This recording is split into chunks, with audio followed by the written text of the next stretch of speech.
Alright, so what we've got here is we have multiplication of exponents in so multiplying algebraic fractions. So this is a fraction, 3p to the 4 q to the 4 over 2p cubed, all cubed.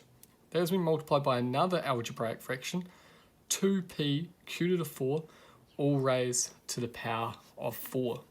That's been divided by 9pq cubed. Now that last part doesn't actually need to be in brackets, but I'm just going to leave it in brackets there anyway.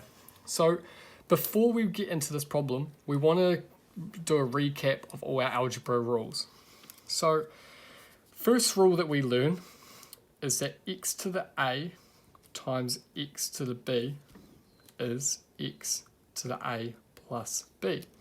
So when the bases are the same and we multiply, we can add powers. So an example, I'll do the examples here on the right. An example would be 3 cubed times 3 squared. Well, that would just be 3 to the 5.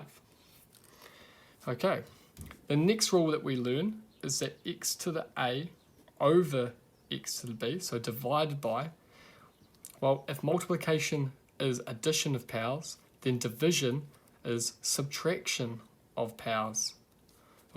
Minus b.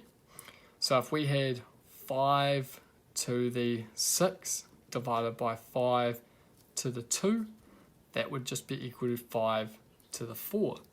And you could just put these in your calculator if you needed to actually find out what these numbers are. Another rule that we learn is that x to the a to the power of b, so a power raised to another power, well, that's just x to the a times b. And an example of that would be 2 to the 5, all, I don't know, raised to the 3. That would be 2 to the 15. So there's 3 rules so far. Another rule that we've had in the past is that x to the negative power, say of n, is equal to 1 over x to the positive power. So an example of that would be, let's go 7 to the negative 1. That is the same as 1 over 7. Another rule that we use sometimes is the nth root of a variable is x to the 1 over n. So if I wanted the 5th root of 32, I would raise 32 to the power of 1 over 5, which is actually 2.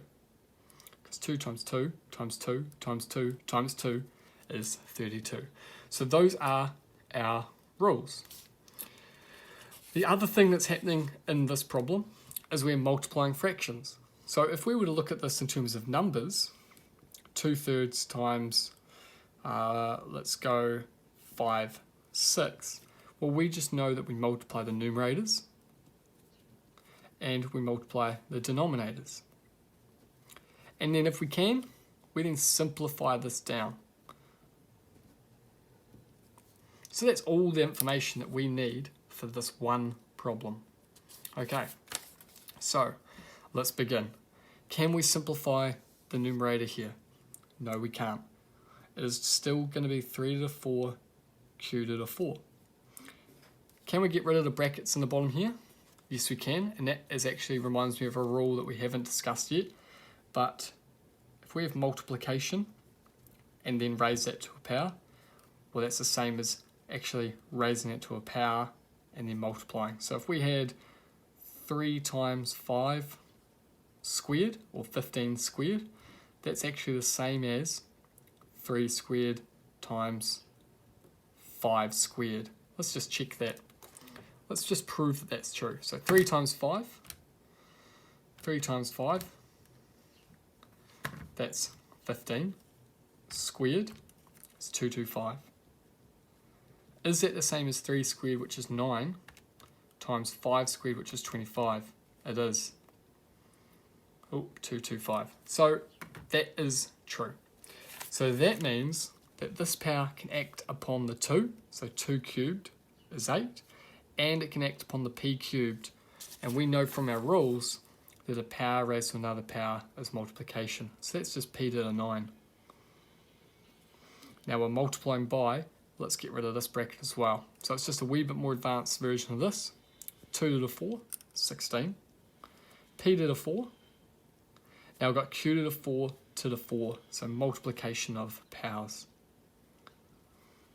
It's really handy to actually have a little list of rules with you when you're doing that. That's why I, in my classes, always get students to do records of learning. This one didn't actually need the brackets. 9p q cubed.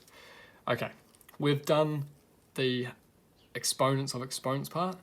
Now we're just multiplying the numerators. So we just want 3/16, and if you don't know how to do that, use your calculator. 48. So this is going to be equal to 48. P to the 4 times p to the 4, well, that's this rule, add powers. P to the 8. And then q to the 4 times q to the 4, same thing, add your powers. And now on the bottom, 9 times 8, 72. P to the 9 times p, add powers, that's p to the 10, because if there's no number above, it's obviously to the 1, and q cubed. Awesome. So now we've done the exponents to exponents, we've got rid of all the brackets, we've done the actual fractional multiplication. Now we need to simplify 48 over 72. So maybe you grab, I don't know, a scrap bit of paper. What have I got? I've got this, and we're just going to go 48 over 72. They could be halved. So 24 over 36, they can be halved again. 12 over 18. 6 goes into both of those. 2 over 3. So this fraction is going to simplify to 2 over 3. I'll make that fraction a little bigger because I know that there's going to be some variables going in here. So p to the 8 over p to the 10. Oh, that's division. So I can use that division rule of subtracting powers. 8 minus 10, negative 2. But I also know this rule, that a negative power can just go underneath with a positive power. So that's just p to the 2 underneath. And q to the 8 over q to the 3. Oh, that's division, so that's subtracting powers, and so that's q to the 5. And there you have it. We have fully simplified that problem using our general algebra rules.